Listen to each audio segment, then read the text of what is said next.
இன்னைக்கு ஸ்டாலின் பல பெயர்களை வைத்து ஏற்கனவே திரு ஸ்டாலின் எதிர்க்கட்சி தலைவராக இருந்த பொழுது ஊரூரா போனார். ஊரூரா போய் ஒரு மேடை கண்டா அங்க பெட்ஷீட்டை விரிச்சு போட்டு அமர்ந்து மக்களை எல்லாம் அமர வச்சு உங்களுக்கு என்ன குறை இருக்குது அந்த குறையெல்லாம் நான் கொண்டு வந்து பெட்டியில போட்டேன். அந்த பெட்டியில போட்ட பிறகு அத நான் பூட்டி சீலை வச்சு பத்திரமா வீட்டுக்கு எடுத்துட்டு போய் திமுக ஆட்சிக்கு வந்தோடனே சீலை உடைச்சு பூட்டை திறந்து அவங்களுடைய மனு பிரிச்சு பார்த்து உங்களுக்கு தீர்வு காண்டாங்க. செஞ்சாரா? இப்ப என்ன உங்களோட ஸ்டாலின் இப்படின்னு வந்து நோட்டீஸ் அடிச்சு வீடு வீடா போய் கொடுத்துட்டு இருக்காங்க.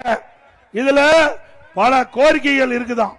உங்களுக்கு ஏற்படுகின்ற பிரச்சனையே இதில் அடங்கிய இந்த நோட்டீஸ்ல அடங்கிய பிரச்சனையில நீங்க சொன்னா உடனே அதிகாரி வந்து தீர்க்க வைக்கிறாங்களா? இது நடக்கிற காரியமா? எப்படி மக்களை ஏமாத்துறாங்க பாருங்க. இன்னைக்கு ஏற்கனவே வாங்கின மனு என்னாச்சு? எல்லாமே ஆத்திர போட்டாங்க.